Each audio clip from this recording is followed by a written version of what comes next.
Hello, my name is Kevin Snyder, and welcome to another episode of Looking Backward, Looking Forward. I first met today's guest at St. Dominic's Elementary School in Eagle Rock, California, where we attended grades 3 through 8 together. Today, he is a supervising producer on the hit animated television series American Dad.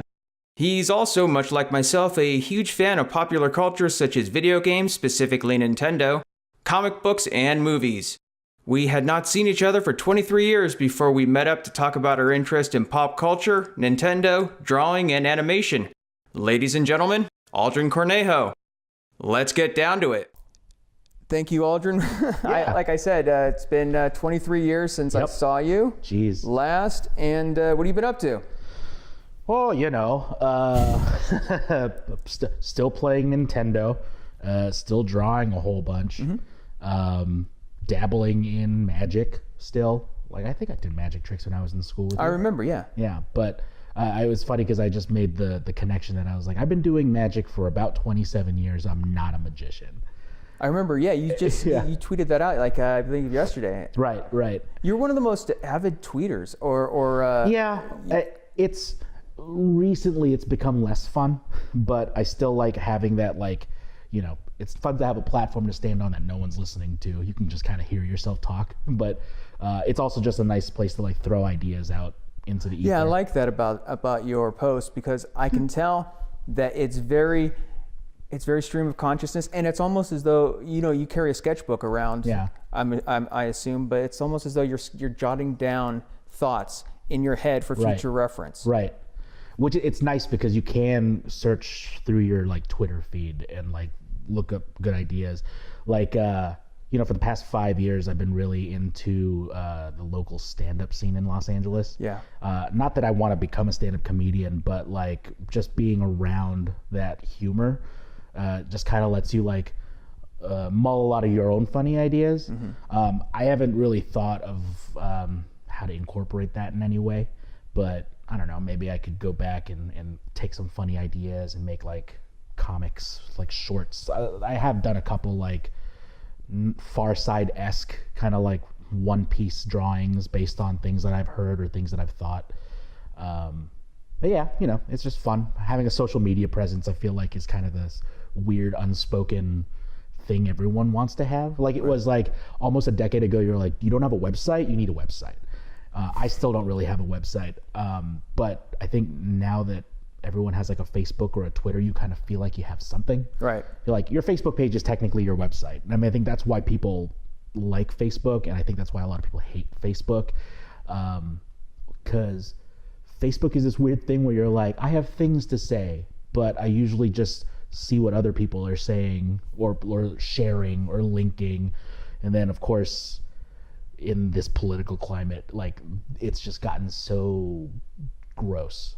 Like, just the internet in general. I mean, like, everyone knows to avoid the comment section of things because the internet can be super toxic. The internet, I mean, that's where all the negative energy seems to be concentrated. Yeah, it's insane. Where, I mean, like, and where we see it all the time. It's like, I think everybody, like, wakes up to the internet and then goes to sleep to the internet. And it's just like you're bombarded with all this stuff. And it's like, it's nice to find something that makes you feel good every now and then. Oh, yeah. So, because there's no shortage of things that'll make you feel terrible. For sure. I mean, it seems like the internet's it's the destination of the town crier. As soon as something happens that somebody witnesses, they have to go straight and tell everybody via the internet. But nobody really wants to say anything good. Right. Because they get a bigger, more involved reaction out of something negative because it seems to affect more people. Yeah, attention it's like a currency now. Right. Like that thing of how people like to be the first person, like, because there's no the internet is a frontier that everyone thinks that they've just discovered. Like, like, oh, I was the first to comment on this. I was the first to see. Like, I think spoiler culture is a thing because everyone will go see a movie on, like, the day before it comes out, and then everyone has a hot take. Everyone needs to be the first to have a comment about something. My opinion is the first one, therefore it's the right one. Like, it's it's weird. So it's nice to have simple things to go back to, like the Nintendo Switch. Right. I mean, I love video games, but It's funny that you brought up stand-up comedy, and in the same, I guess I could say, thought grouping, you brought up social media, and I think the two are for sure, very, very intrinsically linked. Yeah, like I mean, I think I wouldn't have gotten so invested in Twitter if I wasn't following a bunch of stand-up comedians that I started discovering, because you actually get to see the seeds of like bits that they're working on. Like you'll see a comedian on stage like doing a whole like joke set, and then you're like, oh, I remember when that was just a tweet, and like how that's developed over time and stuff like that. It allows people to become to be creative with their ideas and to just kind of like shoot things out and see what works and see what doesn't. You know, like about a year ago, I was fortunate enough to see Louis C.K. at the, where was that? It's the one in Inglewood, the Pavilion or the Palladium? Not the Palladium, but it's a big venue there. There were at least 25,000 people there. Sure. Oh boy. And I would see the set that he did was so funny, and then he released a Netflix special. Yeah. And I remember watching that, and he had most of the same material, but I got to see the jokes that didn't make it into that special. So it was like almost a work in progress. Yeah, I guess you can say. And I always love seeing how, you know, you're a magician. Well, I do magic. Or you do magic. Sure. But you like to see how the tricks are done. Which is kind of like the reason like I even got into magic, because I'm willing to pay and invest in the secret so that it's not hidden from me anymore. Right. But then like, you know, performing that is the reward. You're like, oh, I mean, everyone else will like to see what this is like. Do you like performing, or is it? Not particularly. Like when I do magic, it'll be like to my friends, or like, you know, like, oh, look at this weird thing I can do. But I don't particularly like the idea of being on a stage and having all eyes on me. Right. Twitter's fun because it's anonymous, essentially. I don't have to know who's looking and who's not. But I don't know. I think I've always kind of had stage fright. I've tried stand up maybe once or twice. Like I went to an open mic and I tried it, and it's fine, but I don't know. Like a lot of my hang-ups are all about like, am I good enough? Like, and stand up is one of those things where you'll know for sure right then and there if you are. Right. And yeah, I can't really deal with that kind of social anxiety. Yeah, I mean, social anxiety is definitely something I struggle with as well. But stand-up comedy, it's interesting. We have the same or very similar interests. I love stand-up comedy. Yeah, it's great. It's fun watching people just like, because it's a way to relate to others. Yeah. And like understand where people are coming from. It almost, in some weird ways, it feels like church without the God stuff. It's like church where the priest is actually entertaining. You want to hear what they have to say. Yeah. Have you ever considered that growing up, maybe some of the priests that like we would see at mass were just, they wanted to be stand-up comedians, just didn't have a platform. Fallback. Right. Right. Here's like, hey, this homily's real funny. Right. But yeah. I remember, I mean, you know, we went to elementary, I think 3rd through 8th grade together. Right. And when I was at St. Dominic's, St. Dominic's, let's just say the guy dying on the cross was an appropriate thing to have, because that place, everybody there was always serious. Yeah. They always had like that desire to punish all of their students. That just feels Catholic. Yeah. In general. Exactly. And it was not a fun time. I mean, there were times that were fun, but in general, it was more like, well, we just have. It was like I didn't have any kind of thing to compare it to, but I guess if I would have known better, I would have said, well, I just have to endure this. Yeah. But it just seemed like it would never end, because when you're younger, time just stretches. I know, right? Yeah, and so. But and then meanwhile, when you're our age, you're like, why can't we have that time back? Right. I wish I knew then, and I could really take advantage of that now. Yeah. But what I think is interesting is that stand-up comedy is about,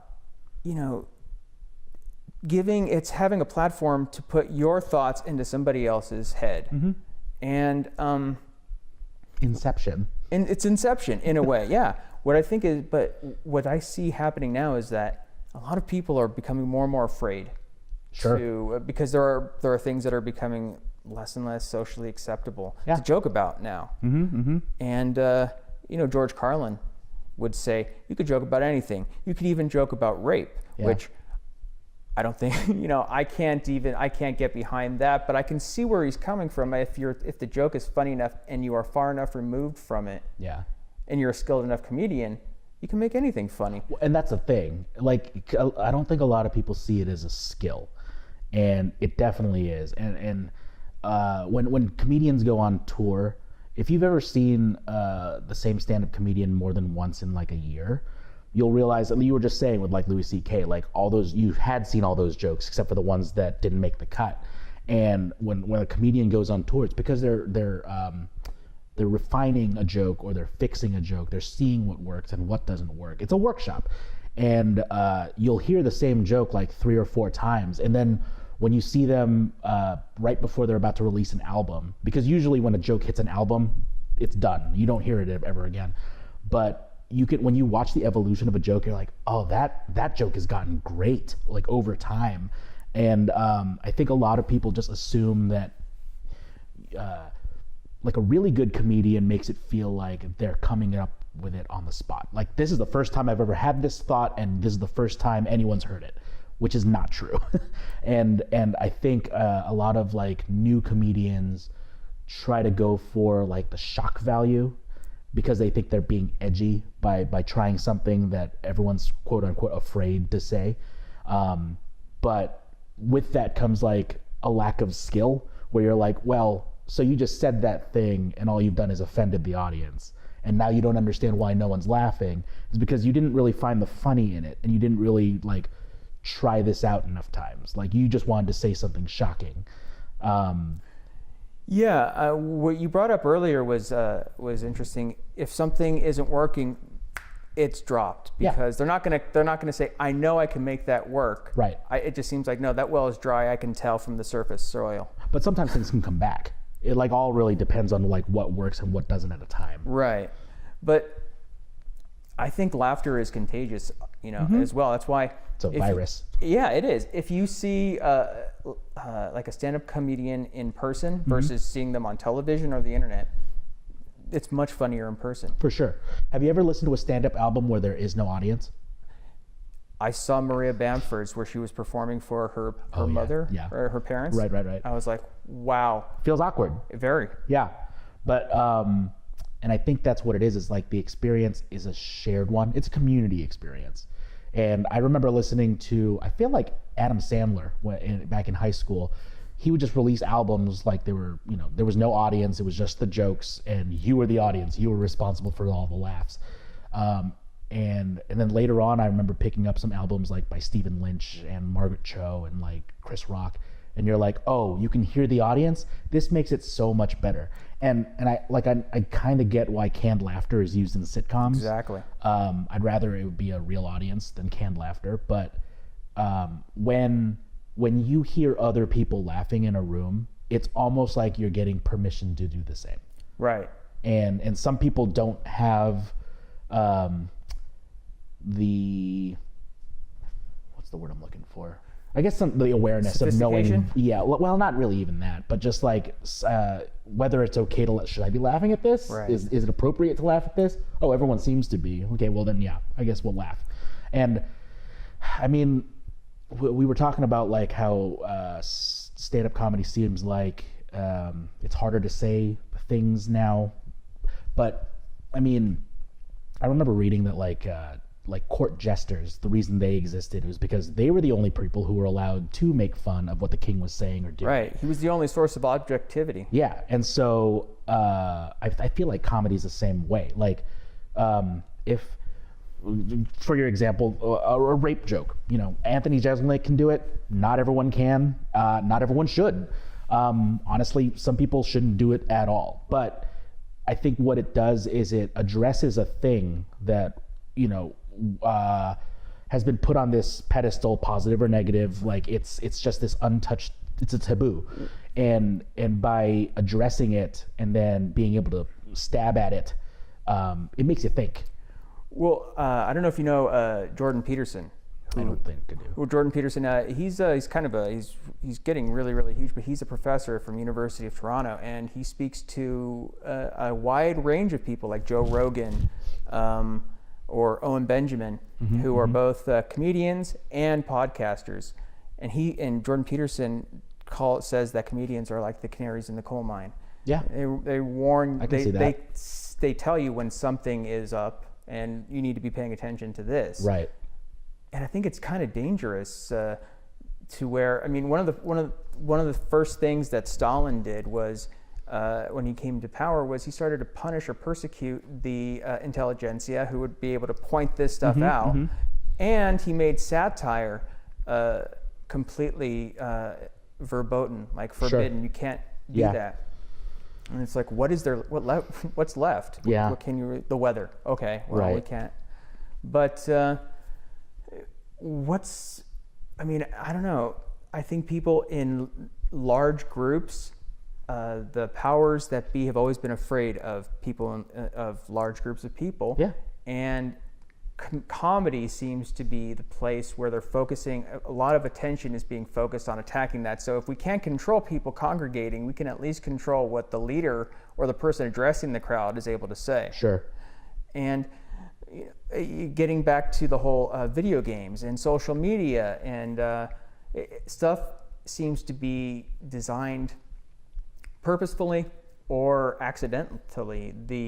It seems to be able to keep people segregated. You can't, isolated. Right. And so you can control how one or more people react to something if they're not around other like-minded individuals. Or I don't know if that's necessarily true. It seems that people tend to find their own groups.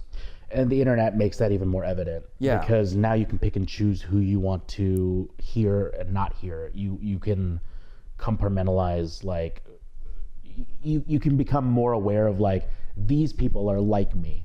And now we're just inclusive in that way. And we don't need to listen to anything else. I think a lot of the problems we're having in the world right now is people not willing to listen to anyone else. Like, people want to say what they need to say, get it off their chest, but aren't willing to really listen to what anyone else has to say about anything. Like, there's such a left versus right side right now, and we all live in the middle. And you may think you think more one way than the other, but like that middle is blurring because everyone runs to one side or the other now, and you know where you can go to find those like-minded people. And again, the internet, it's a really weird place. One, it's not even a place. but I don't know. I feel like it feels like a trap. You mean the structures, the kind of isolating ourselves from opposing views? I mean, the anonymity thing. That's it. That's the key. I can say what I want and no one knows who I am. Yeah. And therefore I am safe to say this. And whatever happened to, if you don't have anything nice to say, don't say it at all. Well, it's funny. If you notice the comment sections, as you were pointing out, of anything, it could be a news article about how an orphaned baby was adopted. Yeah. And you will see some of the worst things anybody could possibly say there in the comments section. And it's like, but you go out in public and nobody's saying anything rude. Right. It's because of the anonymity. Yeah. And people too often will say that, I was doing it for a laugh. I was doing it for the lulz. And you're like, why? I mean, you're going to like ruin someone's day just so you can have a 5-minute laugh. Mm-hmm. Like, I don't know. Go ahead. Well, I mean, God, everyone has to have an opinion about everything. Like, very recently, Nintendo announced that they're doing Labo. Did you see that thing? Of course. And you're like, oh, okay. Well, they first sent out a tweet. They're like, today we're going to do an announcement for kids and kids at heart. And they're like, okay, curb your expectations. This is not going to be about Metroid 4. I was not expecting Labo to be a thing, like a DIY cardboard like construction kit. That's like so left field. Who even knew that was something they were thinking of? But watching that, I was kind of like, this is interesting. Sure, it's expensive, but like, think of all the parents who have kids who can like put this thing together and like play, use the Switch software in an unconventional way. And for me, it was kind of like, this is cool, spark of imagination. These are very positive things. Like, I remember as a kid cutting out cardboard boomerangs and throwing them around because I wanted to pretend I was Link. But then the backlash of like people in the 30s being like, what, cardboard? Like, it's gonna that's so stupid. It's gonna get ruined. What? And you're like, just have fun. No one's forcing you to buy this. It's not for you, then don't worry about it. Just because you don't like it doesn't mean no one should be allowed to have it. Like, it's just such a toxic environment for what would otherwise be kind of a neat thing. Well, Louis C.K., once again, he's one of my favorite comedians. Yeah. But what he said was, we have some of the most amazing technology and it's wasted on the worst pieces of shit. Mm-hmm. It's like, dude, my phone sucks. It went to space. You went to space. It had to come back down. And I mean, that is such a profound thought. But the Labo, I thought that was brilliant because I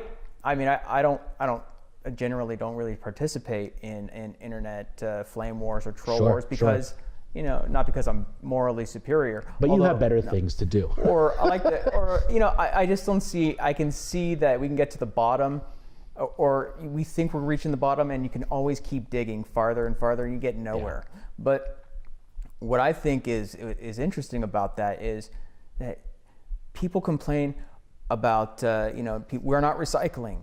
We're not reusing things. Cardboard, it's biodegradable. Right. We're finding yet another use for it other than shipping boxes, shipping boxes. My only problem is that it costs $70. Right, I agree. That is a high price point. I try to rationalize it by if it comes with a game, comes with software, and usually you'd pay $40 to $60 for software. Right. So if you're paying $60 for whatever game that is, that's $10 of cardboard. I mean, I'm in. Yeah. I think it looks really cool, but you're right. People are just generally the more things become readily available, the faster they become taken for granted. Yeah, for sure. And like, the Switch is an awesome system, and we just found yet another use for it. Oh, it's stupid. Why cardboard? Yeah. Well, I mean, like I feel like the Switch is the result of having so many failings. Like the Wii U should have done. It didn't do well.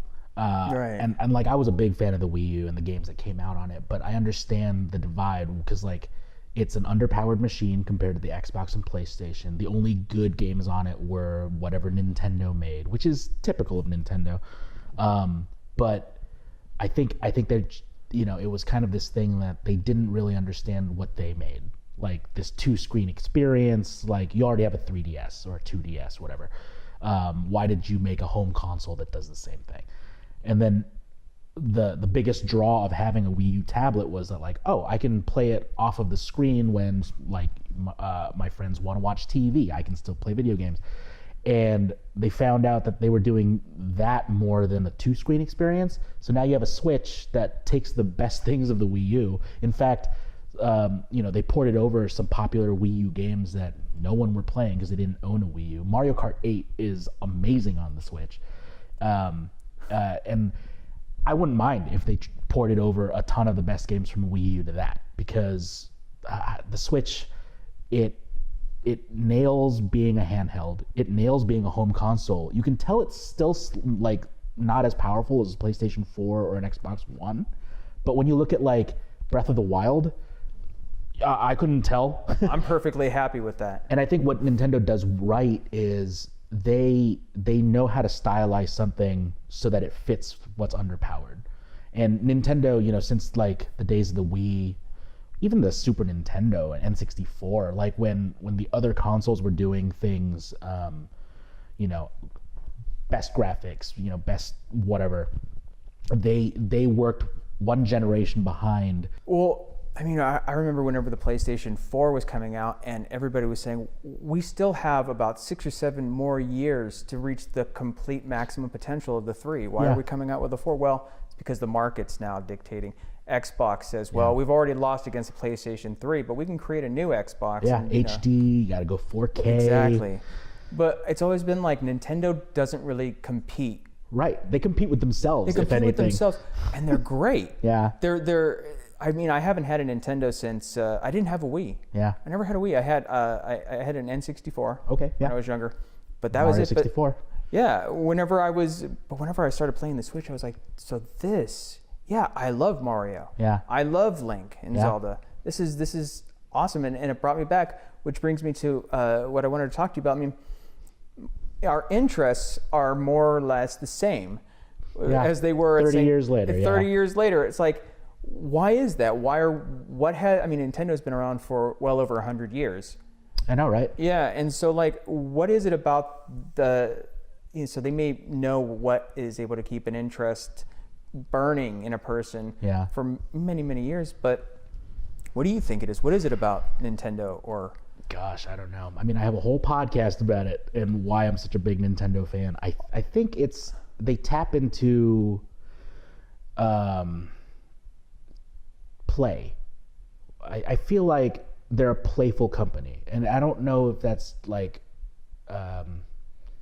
okay, so Nintendo is notorious for being marketed towards kids. When you think of like a kid-friendly console, the first thing you think is Nintendo, and the reason for that is because their style, their ethic is very family friendly. Like, I consider Nintendo the Disney of video games, and like, you know, for so long when we had Super Nintendos, like, they were very, you know, Sega Genesis wanted to be the edgy one. They had blood in Mortal Kombat, and Nintendo was like, no, we're not doing that. That's not who we are. Sweat. Yeah, we're gonna put sweat in Mortal Kombat. And I think it took decades before they were even comfortable with the idea of doing anything for mature stuff. Like that's why Genesis did so well, because Sega looked at Nintendo and says, oh, they really just want to do the whole kids thing. We know that there are older people who like to play video games. We'll do that. We'll corner the market with sports games and violence. Well, even their original tagline, Genesis does what Nintendo don't. Right. And it was all like, if you think about it, they kind of set the stage for where Xbox and Sony would go. And like, Sony made the PlayStation as a result of a failed partnership with Nintendo, because they were going to do a disk drive for Nintendo. It was going to be the Nintendo PlayStation. And then last minute, Nintendo was like, look at how discs are kind of messing with Sega right now. We don't need to do CDs. Like, Sega CD didn't really work out. I remember. And it was like, you know, they were going to partner with Sony, and then last minute they decided that Philips CDI would be their partnership. So that's why there's those like those Legend of Zelda games that we don't talk about. I remember the Wand of Gamelon and things like that.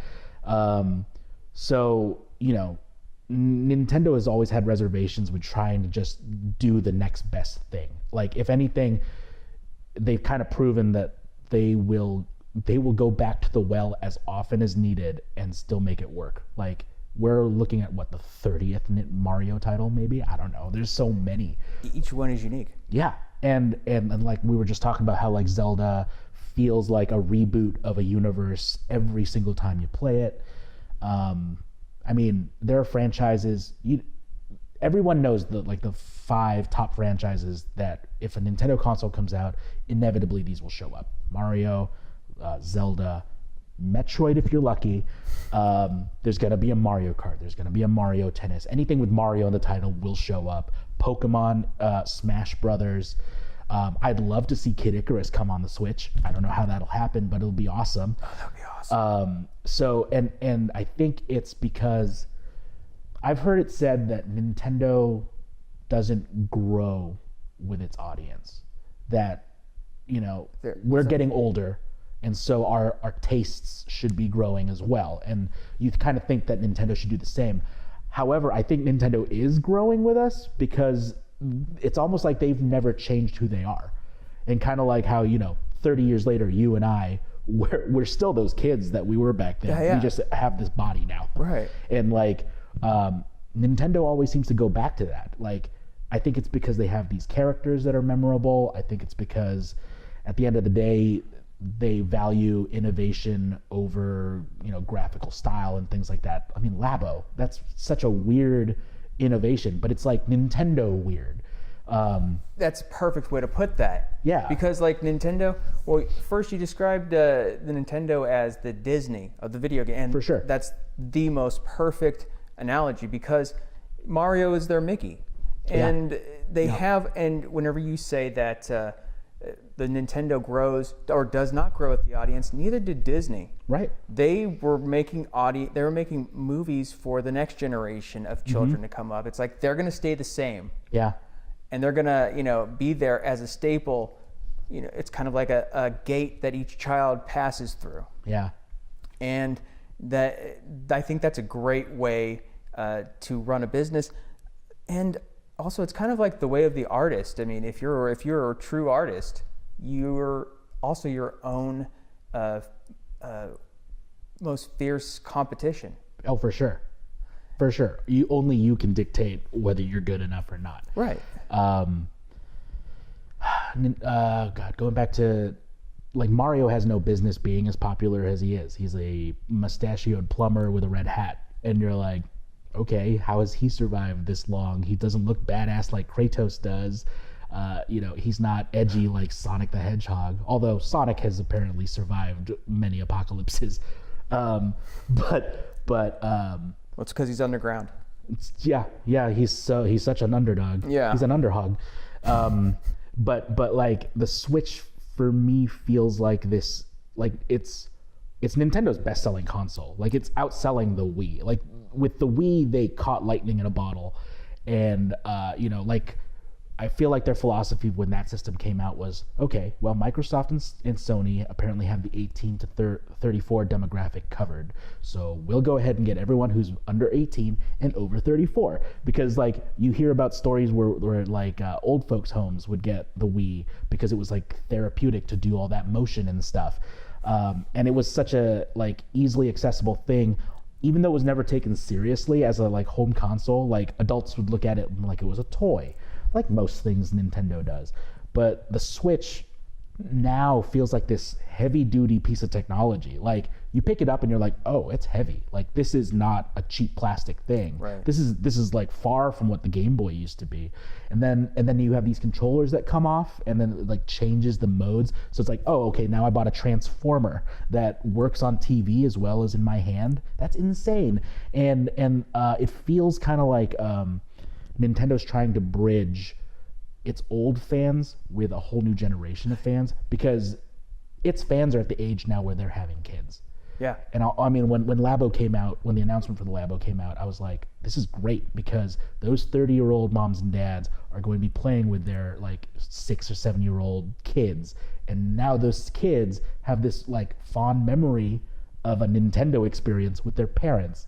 And so you get to watch a whole new generation play these games. That's why they've been around for over 100 years. Yeah.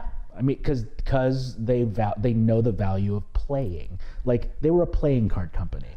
Yeah. And that's why it's funny that, like, oh yeah, they were selling cardboard 100 years ago. They'll sell cardboard again. I hadn't thought of that, but it's true. Yeah. The thing about that is, I mean, I went to a school that is very much known for advertising, and they say that if you're trying to sell a product to children, you actually are selling it to their parents. Yeah, for sure. And so that's why everything is so bright and colorful and non-threatening in the Nintendo world. It's because nobody wants to buy their child a violent video game. Right. But they're able to pass that test by saying, no, we're pretty wholesome. Yeah. And I think it's brilliant. And Nintendo they're going to be around for quite a while. I mean, I hope so. So do I. I mean, like, the Switch is there was kind of a dark period with the Wii U. I mean, the 3DS helped keep that company afloat. I mean, like, I think Nintendo really knew what they were doing getting into handheld market, and everyone got super nervous when like mobile phones started becoming a thing. Oh yeah. Because they were like, oh, well, everyone has an iPhone. What are we gonna do? And I feel like somehow they managed to survive that. Because personally, like, I'll play like Candy Crush on my phone. Like, these are these are experiences that are like 5 to 10 minutes tops. You don't really want you don't want to play Earthbound on your phone. No. You know, like I have a friend who said, you know, he's bought Chrono Trigger almost every iteration of it. Like he has it on Super Nintendo, he had it on his mobile phone, on his PC. What if it came out, he'd get it again because he loves that game. One of the best games ever. But I wouldn't want to play it on my phone because I'm invested in this experience. I don't need like notifications interrupting that. I don't need like it to ring all of a sudden. I like my mobile experience to be centered on that. And I like the way the world is bigger on a bigger screen. Yeah, for sure. I don't want it to be shrank down to a. But I don't know that I would have been able to finish Breath of the Wild if I didn't have the option to take it with me. Like, you know, I would pull it out for my lunch break and like, oh, I'll just do 2 or 3 shrines. But if there was something big and cinematic on the horizon, like, oh, I'm going to use my TV to play a Divine Beast. Like, I think that's a nice thing about the Switch. Oh God, I could go for hours talking about the please. Switch. What I wanted to talk to you are the supervisor of character design. I'm the supervisor of the design department, so that includes of American Dad. That includes characters, props, and backgrounds. So I'm not an artist in that department, but I'm the guy who like knows what my artists are capable of, and I decide like, okay, well, you're going to do the caricature of Obama. You are going to do the family wearing their lacrosse outfits. We need a background of Las Vegas. I'm going to give that to you. We're going to need like this brand new car done in like a full turn, so I'll give that to you. And basically my job is to kind of like delegate all of the things that we're going to need to get done new, while mining our old shows for things that we've used before, so that we don't have to like keep redoing the same thing over and over. How did you start to work on American Dad? So it was luck. It was a lot of luck. There was, you know, I'm glad I went to school for art. I was telling you before, I went to UCSD for my art degree, which was studio arts. Mostly college was about learning to have fun, experiment with things, and then get grades. But then I went to FIDM after I graduated. I worked at Barnes & Noble. Yeah, you know, 2-3 years later, I decided to take a year course at FIDM, which is the Fashion Institute of Design and Merchandise. And they had a media program. So I learned how to do Photoshop and Illustrator, how to edit sound, do movie trailers and things like that. I just was trying to, you know, do whatever catch-all stuff looked valuable. And then around 2008 was when the writer's strike happened. And a friend I used to work with at Barnes & Noble had gotten a job as a PA on American Dad. And after the writer's strike was over, he had given me a tip that they needed people who knew how to work Photoshop, because one of the PAs had left and found another job and wasn't coming back, and so they were trying to fill some seats. So I was kind of like, you know, that was a year where they were training me at Barnes & Noble to become a manager, and I had already done like 2 months of like training on the job and stuff. And then this opportunity presented itself, and I was kind of like, American Dad, that's like the not Family Guy show, right? And I mean, what season are they on? Season 3? Ooh, like, you know, and it's like Hollywood is such a volatile industry. Exactly. You're like, you don't know how long this is going to last. Yeah, if a show's going 3 seasons, you're like, oh, that's kind of like where you taper off, right? Exactly. And then I was just like, I don't know. I mean, I've got this sure thing as a Barnes & Noble manager. And so it was kind of hard to like weigh that decision. And then I thought about it, and I was like, I've been drawing as a kid my whole life. This is an animation job. That be stupid to not take this opportunity. And so I was like, I'll take an interview. If I get the job, okay, let's take that. Let's make that take that risk. If I don't get the job, nothing changes. I still get to be a manager at Barnes & Noble. So what do I have to lose? Just interview for it, whatever. So I go into the interview, and I'm presented with these 3 options of, okay, we have a scanner position, which is they scan the storyboards, because this was back when we were pre-digital, like everyone was working on paper. So a scanner would scan each individual storyboard so it would digitize so that they could be put into animatics. Then there was a PA runner, which is the guy who gets like lunch and coffee and does all the office work. And then they said, and then we have design PA. Now that's a really hard one because you have to keep track of a database, and you know every now and then you need to like Photoshop stuff. And I'm said, well, that one sounds interesting. And so they took note of that, and then 2 days later I get a call that they wanted to hire me. So I was like, okay. And mostly my interview was like just kind of chit-chatting about Comic-Con and like, oh, you like Comic-Con? How often have you gone? Blah, blah, blah. And it turned out like the way we were interviewing was they just kind of wanted to see if my personality meshed with the rest of the crew, because you know I've been working there since 2008 till now, and it is such a fun environment. Like, you know, we do really hard work and we get really stressed out, but typically everyone likes each other. Everyone's friends. You get to like decorate your office with all these toys and stuff. Like everyone gets to be a kid at their office place, which kind of helps foster the kind of environment you need to make a cartoon. Yeah. You know, like my coworkers and I will sometimes for our lunch break just bust out a board game and play a quick round. We're kind of like this family, and 12 seasons later we're still there, and it's like that is crazy. Like you look at The Simpsons and that is insane. You look at South Park, like those shows have been around forever, and I wouldn't have even guessed that my first animation job would be my longest job, and I'm like super lucky to be here. So like I started as a design PA, did that for like 4 or 5 years, and then I wanted to take a stab at doing storyboards, and I was never trained in animation. I never did it, but having worked in American Dad for 4 or 5 years, I got to kind of see the process, and you know I have a good relationship with our supervising directors and other directors, so I just tried it. I tried out. They made me a storyboard apprentice for a year.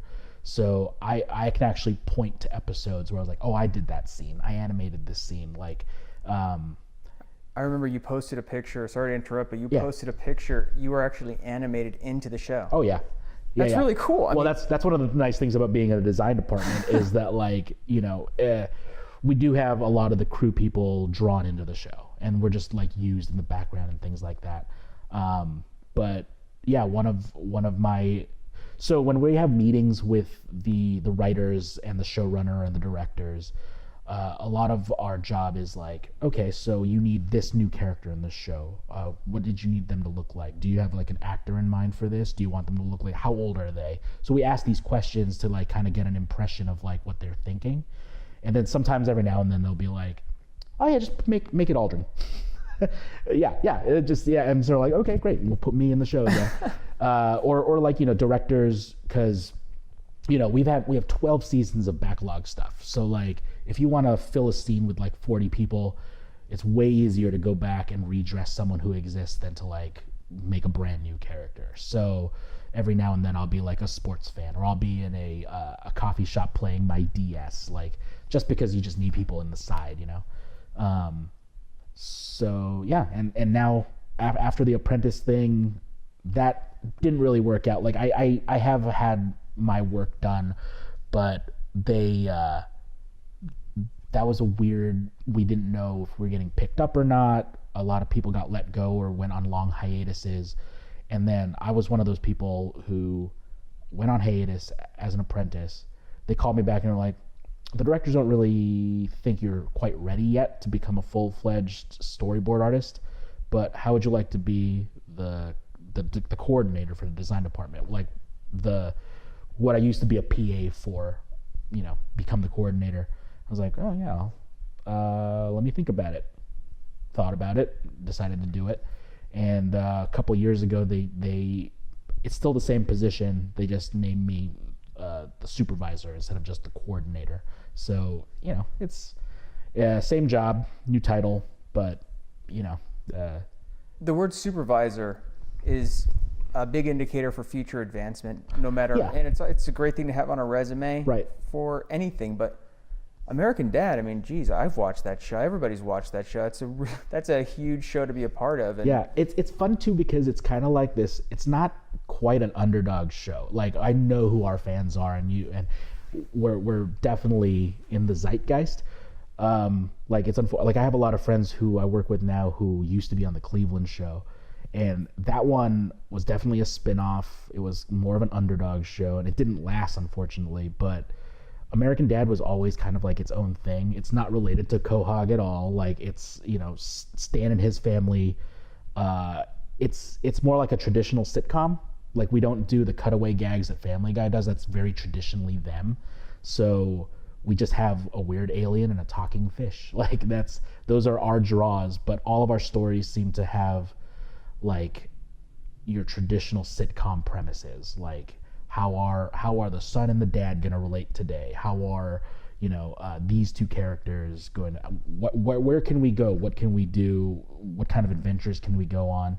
And God, over the 12 years, like, I'm actually a fan of the thing I work on, which not a lot of people can say they are. Like, some people go to their job and are just kind of like pushing buttons and just want the day to be over. And I get to be a part of this thing where it's like, you had fun making it, you have fun watching it. Fun, you know? That's amazing. I'm sorry. That's amazing because to be a fan of something, we were just discussing Hamilton, to see how the sausage is made and still be a fan of it. That's, I got to be in the room where it happens. Exactly. Well, I mean, what's that like to be a fan of of the show that you work on that you know so much about? I mean, is it like watching it with other people and getting their reaction, or? I mean, I've never really done that. Like, I've not. It's because it's weird to be like, hey guys, American Dad's on, we should go watch that. It's like, nah, we don't need to do that. Like, you know, whenever we screen a finished show before it goes on the air, like, that's fun. It's fun to see the evolution of a script turn to an animatic, turn into a show. Like, to see because in design, inevitably you see every phase of, like, oh, this character used to look like this, but now the character looks like this, and now you see why those changes were made, and you kind of get to see the whole process. So there's something to be proud of. Like, just even as a creative, you know, you like to see where you came from and where you ended up, and it's fun. It's so you just like watching the evolution and the progress of evolution. Yeah, it's like Pokemon. That's really cool. I mean, like, has it always been like something that you've been drawn to, watching like something start off and then just end up, I mean, like a balloon is deflated and it blows up into this huge, you know, potentially, you know, in a different shape, but for sure. I mean, I don't. One of my favorite things, are you aware of ASMR? Like that, that tingly feeling. No, well, it's kind of like visual or audible stimuli that kind of just tickles your brain. Yeah. And I never really knew what that was, but I just became recently aware that, like, whenever I watch someone draw, like the act of like drawing or sketching would just kind of tingle something in my brain. Is like, this is very interesting, just watching this creative process, to watch something come from nothing. Like, one of my favorite things is, like, I prefer to see a sketchbook rather than like a finished product. Like, you know, if there's like, I picked up the Overwatch art book for it, and like, there's some really. I have a number of the art books, the behind the scene things. Awesome. I love to see that progression as well. Yeah. Oh yeah, I see. Yeah, great. But like, it's like, you know, the finished product is gorgeous when it's painted and rendered and all that. But I'm more interested in seeing, you know, the bones of something. Like, how did you sketch this? How did you get those eyes to look that way? Like, the way those hands look. And I'd like to see the sketchiness of it, like, because it's almost like you can see how a person's brain working while they're doing it. That's exactly what I was going to say.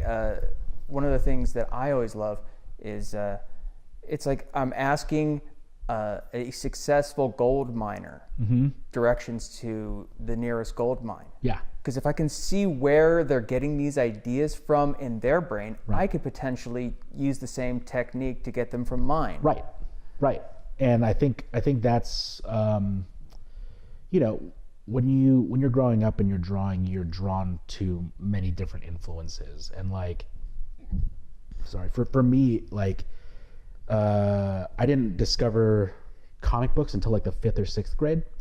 And, you know, back then it was like Jim Lee and Rob Liefeld and like all of these like up and coming artists, and just trying to emulate the way they drew was so good.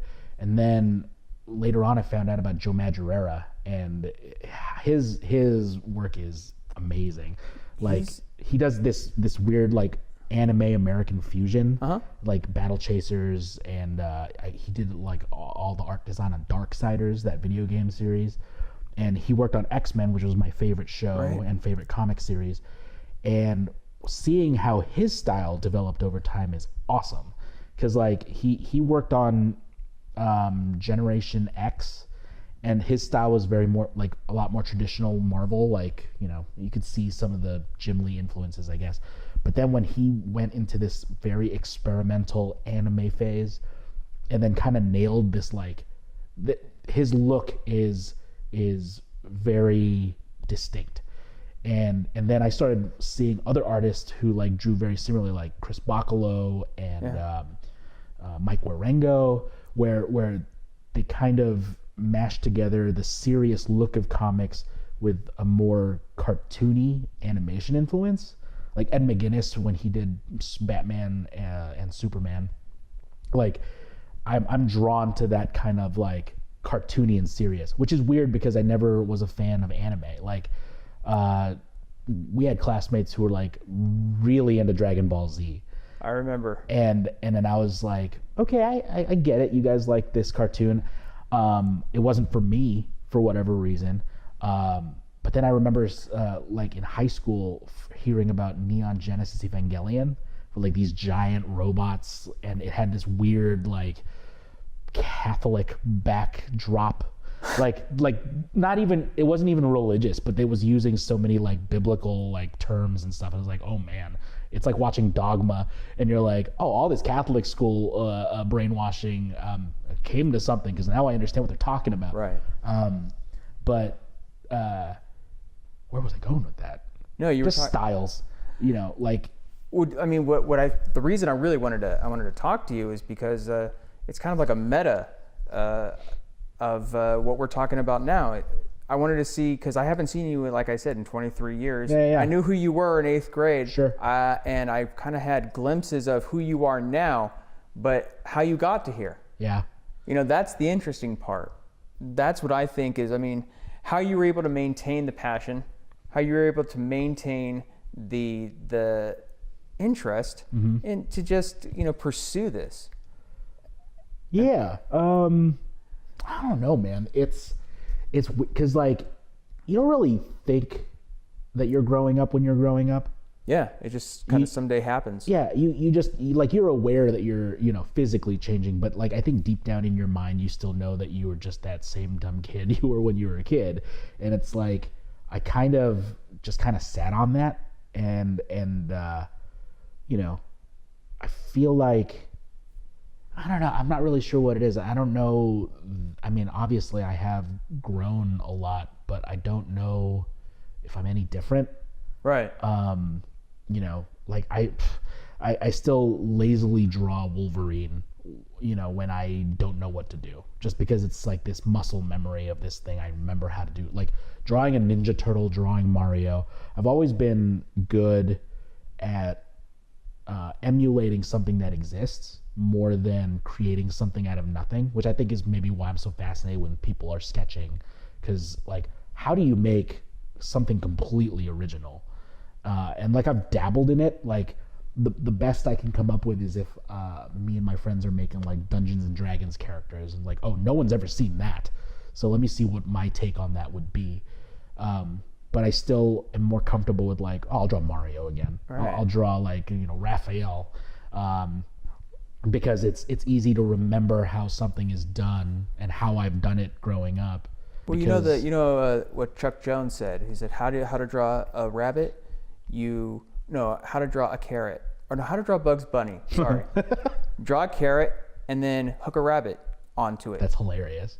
And it's just like that was his way of doing things, and it sounds very similar to yours. Yeah. But what I think is very interesting is that to take something that other people, like aspects, like kind of cannibalize, like a nuke or Frankenstein, a new creation. I think that's how people create something new. Sure. Like the Switch, we were just discussing that. That's basically the Wii and the Wii U. Mm-hmm.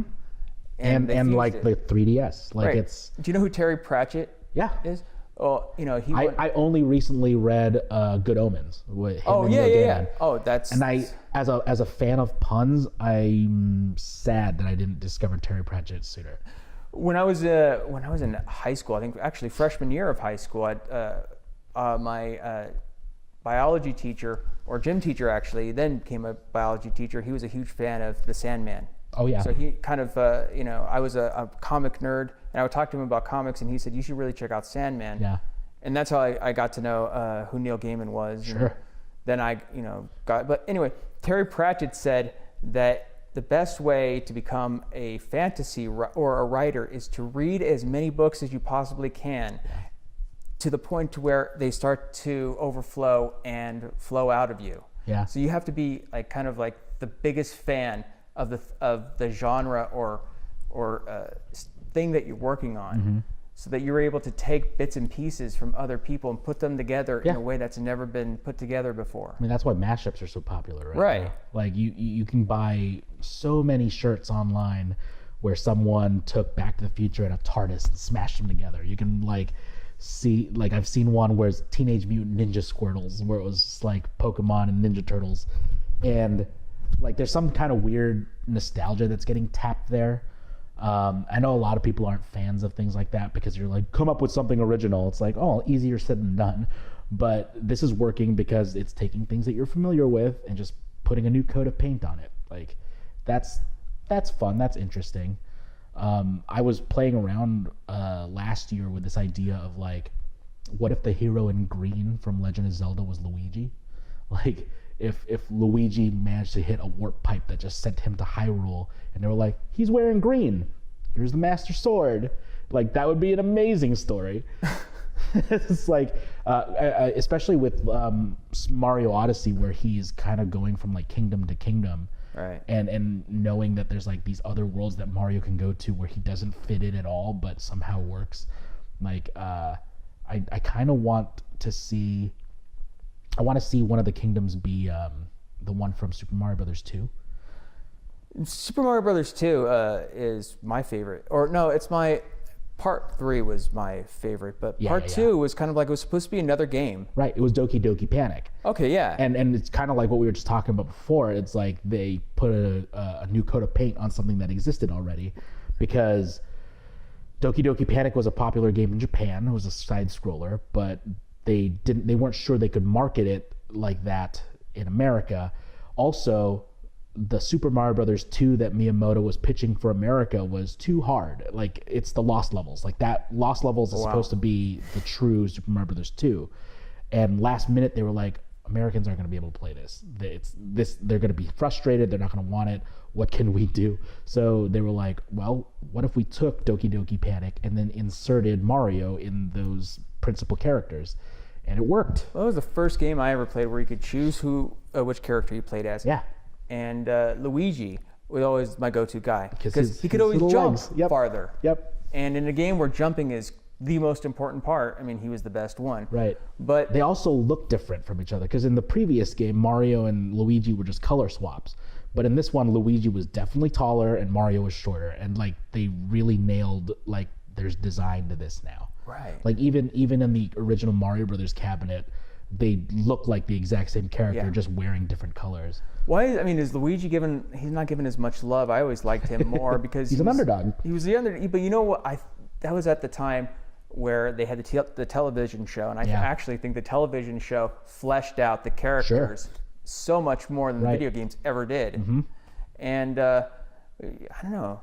That kind of came at a crucial time in our upbringing where I was at least kind of raised by after school specials for sure. or after school programming. Yeah. So like the Disney afternoon is still like God. big thing that sticks in my head. Oh, totally. And them reviving some of the stuff like the new DuckTales. I've only seen the pilot of the new DuckTales. And That's David Tennant, right? Yeah, as Scrooge, amazing. I actually know one of the directors who directed that pilot used to work at American Dad with us.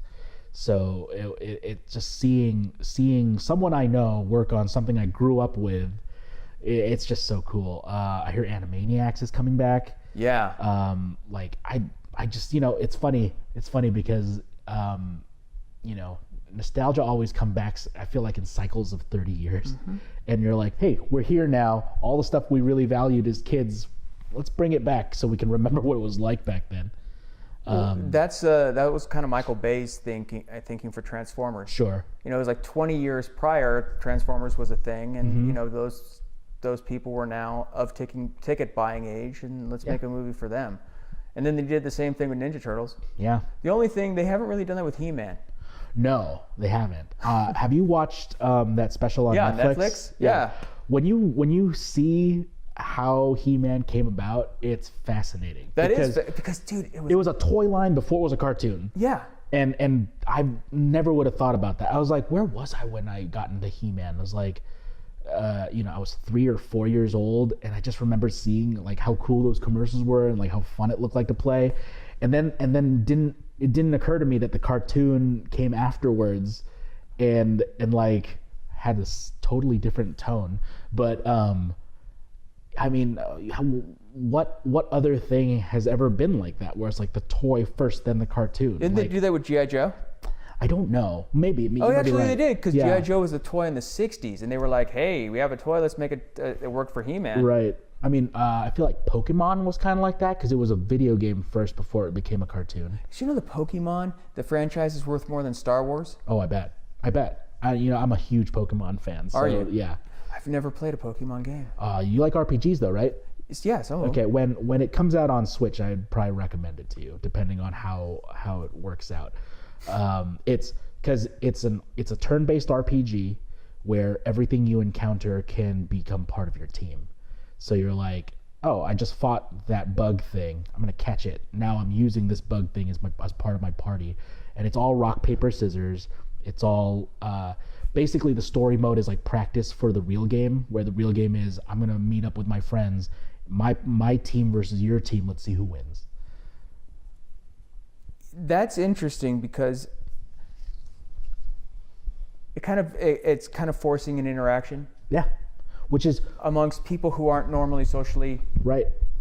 Adept, or not adept, but like they don't really force themselves into social situations. So it's kind of forcing them out of their shells, their Pokemon shells, right. so to speak. Yeah, that's kind of why I think it was.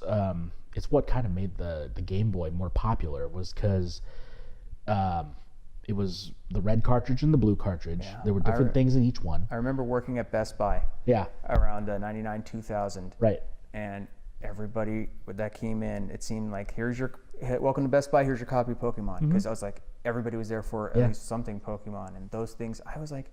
It fostered this idea of competition and cooperation, because one game was missing stuff from this game and vice versa. So the only way to get the things you were missing was to meet up with your friends, put a link cable in, and trade. So you're like, you have that, I have this, you need that, right? Trade.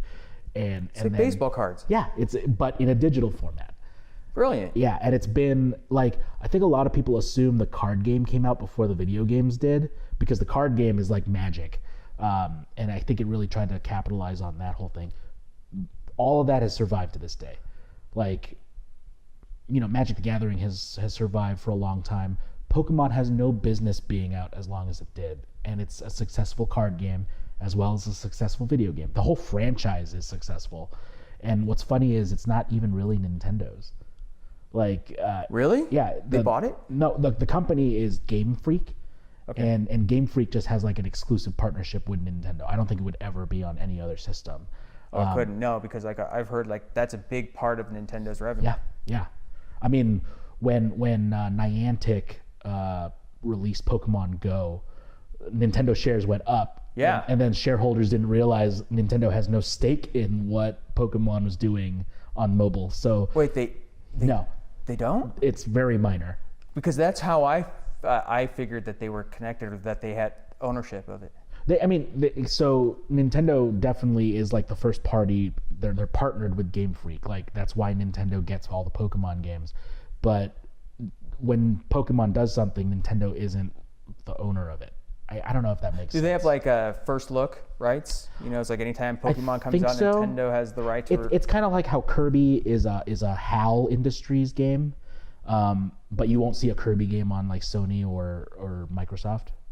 That's odd. Yeah, it's kind of like how Mega Man almost was like that. Mega Man used to be a Nintendo exclusive thing. But then Capcom was like, no, yeah. Right, Capcom ended up branching out.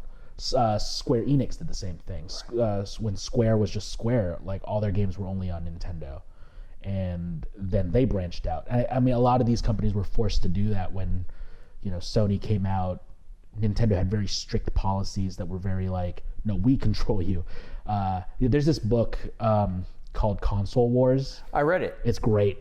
Actually, I didn't read it. I listened to the audiobook. Yeah. But and like that, it was the first time I really got a glimpse at how Nintendo wasn't exactly the squeaky clean thing that you thought. Like they're a business, and like the control that they had, like, oh, Donkey Kong. Yeah, do you want to make a game for our system? You must buy X amount of cartridges from us because we can do that.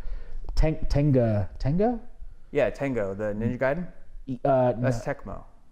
Yeah, that's Tecmo. I want to Tenga or some whatever. They were the ones that had like the black cartridges that didn't look like Nintendo cartridges. Right. Like they had their version of Tetris. I think they might have done like Pac-Man or whatever. I think they were the first ones who kind of like pissed Nintendo off. Like there was lawsuits and stuff for that. That's why you couldn't remember the name. Right. Like Nintendo was like, we'll see what happens to you. Yeah, and that was back when Nintendo really controlled 90% of the video game market. It wasn't until Sega really got under their skin. I remember, because it's been like 2 or 3 years since I listened to that book, but if what I remember is correct, the guy who created Sega, or the Genesis, was a real character. Yeah, Tom Kaczynski. Yeah. Yeah, well, he was the president of Sega America at the time, and they brought him in. He had a cameo in that Netflix series that I was talking about, like, because he was the head of Mattel at the time, and that guy. Yeah, Tom Kaczynski. He was doing like Hot Wheels and whatever, and like he helped revive the Barbie franchise. And then after all that happened, I think the CEO or the president of Sega Japan was like, I got to get this guy to work for us because Sega needs to really take on Nintendo, and this guy knows toys. And so he knows how kids think. And so he was the reason that Sega America kind of blew up. Like he was the guy who was on the ground floor for Sonic the Hedgehog. And it's like finding out that somebody who creates toys for children has the worst potty mouth. Yeah. Like the things he would say, it was like, wow, this guy, he would not survive in the work culture that exists today. Right. Because he would, but... Didn't Seth Rogen? Yeah, they optioned it. Like, yeah, he was going to make a movie about the book. I'm still waiting for it. Yeah, because I just saw I saw the Disaster Artist. I'm like, well, if he's working on this, he's not working on that video game project. But I'd still like to see if that could become a thing. Have you ever like watched or read something that you were like, dude, this speaks to me on so many levels. I like this so much. I want to be involved in its creation or blowing it up into pop culture someday.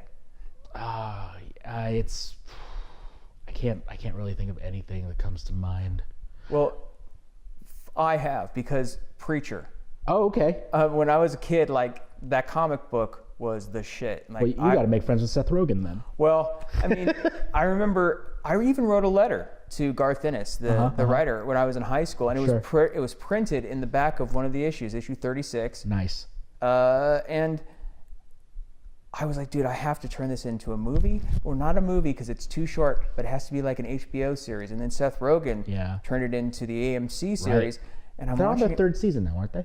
Yeah. That's great. Because, I mean, dude, the comic is so amazing, but like, it's something to where I'm unable to separate my love and desire for wanting to be the person behind, right, to where I can enjoy it. Like I watched the first couple of episodes and I was like, no. That's not how I would have done it. Yeah. No. Yeah, sure. I get it. And so it's like, I don't know, it's something to where, I don't know if bitterness is the word to call it, jealousy, but I'm like, man, but I you become so attached and you have such a unique, this is mine. Yeah. Even though it's for sure. It's not yours, you have like some kind of ownership. I think Star Wars has the same, fandom can be problematic. And I feel like The Last Jedi has kind of proven that. Or even like something like Rick and Morty, which is another amazing the fans are series. Like, that's a great show. Some of its fans are the worst. Like, toxic fandom is a thing. And I think we, like you were saying, there's some part of something that you love so much that you almost feel like you own it. And like at the end of the day, like my podcast is a Nintendo centric podcast. I don't own Nintendo. What's it called though? Aldrin Power. Aldrin Power. Yeah. And like, I don't own Nintendo. I have a special place in my heart for anything Nintendo does, but I'm just there for the ride. So if Nintendo is going to be selling me cardboard, I can either love it or hate it. I can't do anything to change that. If a Mario game comes out where I'm like, really, that's what they did, there's nothing I can do to you either love it, accept it, and just let it be, or until you have the power to make your own stuff too, that's what you get. And it's like the people who are so against what The Last Jedi did, I'm like, the story, if you want the story to be the Thrawn trilogy, that still exists. You can just make the Thrawn trilogy your post Jedi trilogy. You don't have to watch Star Wars Rebels if you don't like it. Like, it's all, this is all stuff that they're just selling you plastic with. So you can be involved or not, but you don't have to do like a Tumblr page showing why Rian Johnson deserves to die. Like, is that an exaggeration, or does that actually exist? I'd like to think it's hyperbole. I bet it exists somewhere. Like, that's where we are at. That's now. insane. Yeah, I know, right? I mean, I liked The Last Jedi. I didn't love it. Sure. Which that feels like this rare thing where you are in the middle of the road, because everyone else is either like, it's the best thing ever, or this ruined my childhood. And it's like, I think I've heard a lot of complaints that, because I'm a huge Star Wars fan. Who isn't? Yeah. And like, the people that have a lot of complaints about it seem to be complaining that, look, they're injecting too much politics into it now. Sure. But that's something George Lucas always did. Yeah. I mean, the first any sci-fi does that. Well, yeah, it's not about the future in a galaxy far, far away. It's about here, now. Yeah. And this is the natural tendency of humans to do things like this. Like the galaxy, or the Galactic Empire, was the U.S. military in Vietnam. Sure. And the rebels were the Vietnamese. That was George Lucas's original core of his story. Yeah. And and then with the trilogy, the original trilogy is basically talking, or the prequel trilogy is talking about how you have the Galactic Empire is American influence around the world. They're kind of like creating these conflicts, or you have like a shadowy sector of the government creating these conflicts. Oh, and look, we need to spend more money in order to deal with these conflicts. And it also happens that we sell the weaponry that you need too. I mean, that's kind of what but I don't know. It's kind of like, so if you're not a social justice warrior, you're not going to like the new ones. Which is crazy, because like, what do you have against equality? I mean, it's like, I dig the Force Awakens and Last Jedi, because I dig that aspect of representation is important. And I've heard some really good takes on Rogue One, because Rogue One has a very diverse cast. Yeah. And for the first time in a super important Star Wars franchise, you have something that people from all walks of life are able to identify with, which is crazy for a thing that has aliens. Like, you know, you can have all these different aliens, but only one woman shows up in A New Hope. Like, that's kind of crazy. You know, when you put it like that, yes, it is quite crazy. And so now, like, everyone's problem is that Rey is too powerful. It's like, yeah, but you didn't have that problem when it was Anakin Skywalker. Like, Anakin Skywalker literally is from a nowhere planet. You just put him on this pedestal because he's the supposed messiah of the Jedi. And, like, you know, Luke Skywalker is just this whiny farm boy who wanted to go to Tashi Station one day, and he gets thrust onto his epic because his foster parents die, his aunt and uncle or whatever. So, you know, like, if the idea is that greatness can come from nowhere, what's your problem? Like, Rey can be from a backwater planet. Her parents don't need to be important for her to be important. Like, and you know what? I think in Last Jedi, it's still possible that Kylo Ren was lying to her, but you know what? It shouldn't matter. Like, if Rey is just a powerful character, let it be. Like, not everything needs to have a reason. And you know, for people who try to jump through hoops to say that something doesn't make sense, this is a place where laser swords cut through metal. Like, it's a fantasy. Yeah, it's like real life. Yeah. So yeah, I don't know. I think we got on that because of the whole fandom thing. No, but the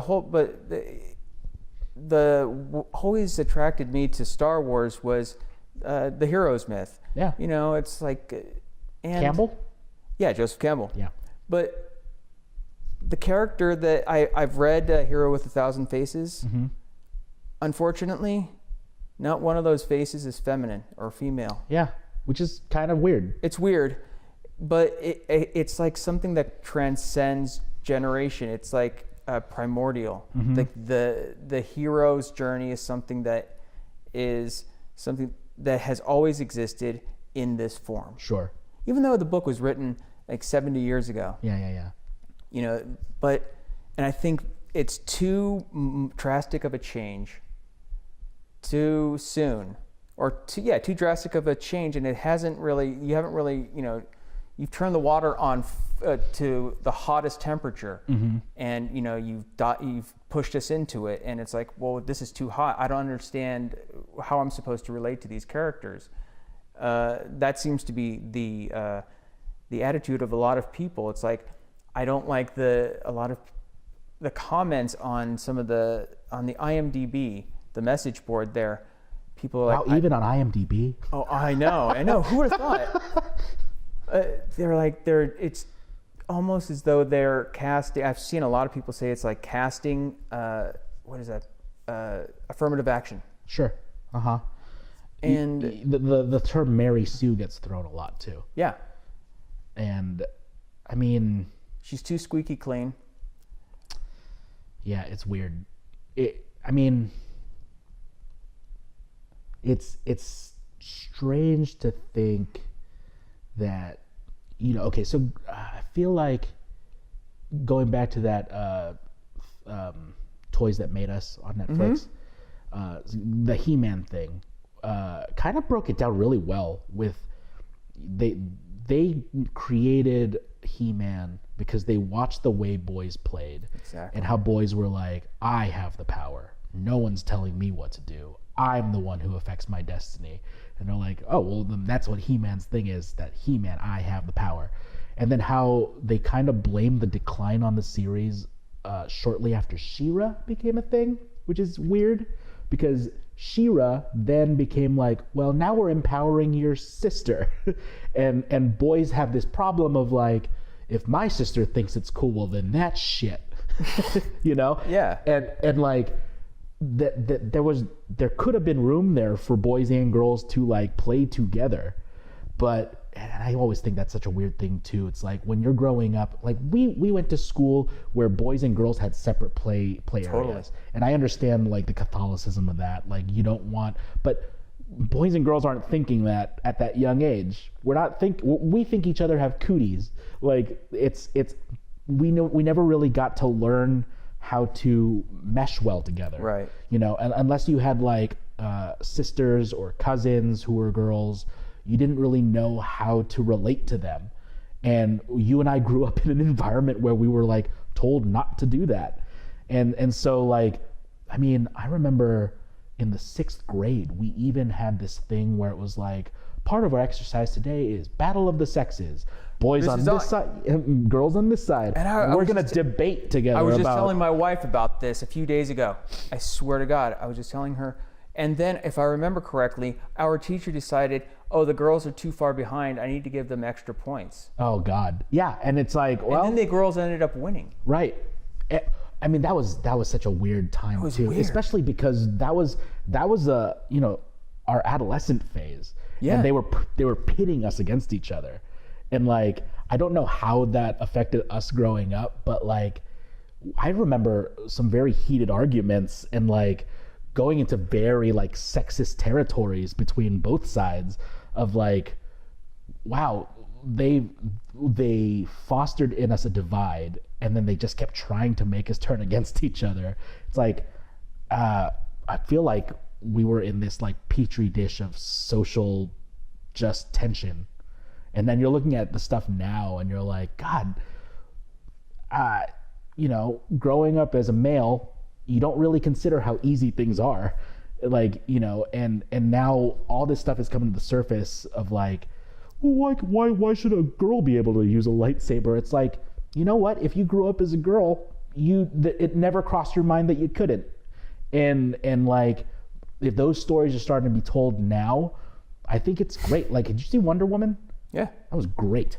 And of all the DC stuff, I'm not even that big a DC fan. I'm more of a Marvel person. But when I saw Wonder Woman, I was like, damn, I'm really glad that movie exists. And I want more things like that to exist, because the more I think about it, I'm like, boys and girls are the same. Sure, your toy departments are like separated. Everyone wants you to think that you have different experiences. And yes, they're very different experiences, but we all grew up in the same times. We all grew up with the same influences. But we had different focuses of life. Sure. My thing is like, Wonder Woman seems to be a male superhero in a female's body. She's not really acting very feminine. She doesn't have a nurturing quality about her. And if you want, I mean, there were little bits and pieces. I think there was a moment where she is walking through London and like, you know, she has that stern, she's like very focused. She's, you know, she's in the army, and then she sees a baby and you see her kind of melt into this like, oh, a baby. Yeah. And you're like, okay, there's that. And then like her just enjoying an ice cream and being like, this is, you should be proud of this. This is amazing. And I think those are some like feminine qualities that because I think oftentimes, yeah, you're right. Like whenever someone tries to portray a woman in a strong role, they just imagine what a man would do and say, let a woman do it. But well, Mad Max, Fury Road. Fury Road, sure. I mean, you see the thing that the women or movies that are making a statement about a female's role in society, they always have a group of women, and they're always collaborating. Mm-hmm. Just like in Wonder Woman, you had, you know, I think you had the other Hippolyta. Yeah, the whole island. Yeah, you had them. They're basically, you know, a community, society, and you know the rules are run because they all can get along. Mm-hmm. Men are not like that. It seems, or at least in popular entertainment. Sure. Unless they absolutely have to get along, in which case it's kind of like a military. Well, there's a whole lone wolf thing, right? That like you know we're taught to value self-reliance and never to ask directions. You know, things like exactly. If you can't, like so much of like masculinity is if you can't handle this on your own, you're shit. Because you know it's interesting when you think about like, you know, saying that like Wonder Woman is like a male role portrayed by a woman. How often do you see a female role portrayed by a man that isn't done as a joke? Okay, then never. Because it's like you know, like oh, Mrs. Doubtfire. Look, in order to get closer to his kids, he dresses up as a woman so that he can, you know, do all the things a woman would do. You know, but it's played off as a joke. Whereas we look at like putting a, you know, like G.I. Jane, putting a woman in a man's role is like this difficult thing where you're like, see how hard it is to be a man?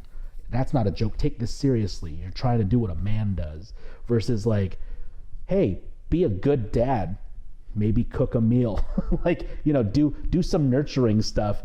And that's played off as like, like Mr. Mom. Oh, look at me. I'm doing chores. What a weird joke this is. And I feel like there is this divide of like, I think, because as a man, you only know what a man does. Like, you'll never know what it feels like to actually be a woman, and vice versa. But I feel like the whole like equality thing, while we say we're all equal, we all know that like we don't treat each other as such, which is, we tend to treat ourselves or treat each other the way our parents treated each other. The kind of like the roles that we, for sure, nature versus nurture. Exactly, like, that's a huge thing. My family, my parents were a certain way, and they raised me a certain way, and I know, or because I can see the conflict out there, that a lot of people have had this. They've had similar upbringings, and they're kind of dealing with the new society that's kind of, we are the first our parents were raised by people who fought World War II. Yeah. In World War II, the roles were very clearly delineated. Yeah, sure. You really did what, you were expected to. You didn't have women going over and fighting the Nazis or the Japanese. And so they raised their children a certain way. But those children decided, no, actually, I don't like that. It's too restrictive. I want a lot of women were like, I want to be able to go out there and not be beholden to a man, which is admirable. Sure. But now they don't have the option. They have to. It's like they've kind of like created a new economy to where women have to compete with men. Yeah. I wonder if it's so again, let's go talk about the internet. The internet makes us so omniscient about the things that are happening. Like back then, like, World War II, you had the newspaper, you had the news. You only knew what you were being told. But now you can go down a rabbit hole on the internet and find out for yourself what's really happening. Like, all that information's out there in the open if you're willing to look for it. So it's almost like, a woman's struggle has been happening forever, and only now is it really becoming so evident. Like, or well, now it's becoming more of a threat. Well, look at how the whole thing in Hollywood right now. But it is something that I think that people were not aware of or were afraid to talk about. And I think, I don't know, times change, and you either are going to be on one side of history or the other. And it's like, no one knows that history is happening while it's happening. Right. And you look back, you only have hindsight. So, all the conflicts, all the wars, all the tension and stuff that happens in society, you can only really comment about it in the past. Like, right. This is the way that was. It was a different time. That was, you were allowed to be racist then because it was okay. Like, that's how the world worked. It's like, the world still works. The world has continued to work. And it's just, you're only aware of so much that's in front of you. So I don't know. It's, hey, times are changing, but Nintendo still exists. It's funny. That's a great way to end the episode. But Aldrin, I cannot. This was one of the best conversations I've had lately, man. No, I had a lot of fun. No, this was great. But it was great seeing you once again. What's your podcast name? So it's Aldrin Tendo Power. It's supposed to be weekly. I haven't really done a lot on it, but I want to do at least one episode a month. And it's me and my friends Ryan and Trey, and usually we get a guest. I'll have you on at some point. Just talking about Nintendo news, why we like it, what brings us, how it brings us together. Last year was all about the Switch because that was Nintendo's year. And if you're looking for my art, I just made I'm on Instagram and Twitter as @acornejo, ACORNAYHO. And then I just made an Instagram account for just my art, and it's _RT_Cornejo. kind of spelled the same way. Yeah, and then, you know, watch American Dad on TBS Monday nights. And if you're watching this on YouTube, I'm going to have pictures of Aldrin's artwork, some of it over 20 years old, so you can see where you can see a portrait of the artist as a young man. And A sad clown.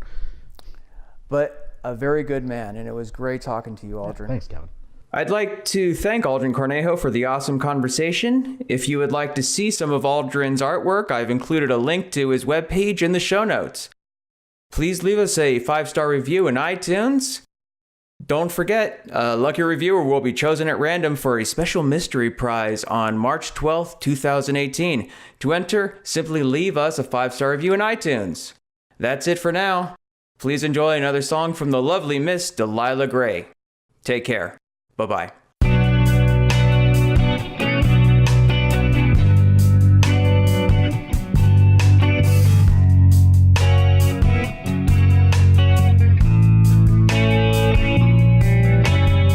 I'm up all night, I dread the day. These crazy thoughts I can't escape. Hypnotic trance takes over me. I lay here helpless. What could I say? What can I do? Just like a sheep who's met her wolf, I'm trembling for your every move. It's driving me crazy. I can't shake it. Got no blanket. What might help me now? If we go my way, we go on your way. It's only in mind space. We can have our way. There's no place to escape. The feeling cannot wait. Ain't no combined state. So see you in mind space. Is this a dream or is it real? I can't believe the way I feel. I changed my mind, forget the deal. It's driving me crazy. Reminds me of a dream I had. I'm smiling while I sit here sad. I drown myself, yet here I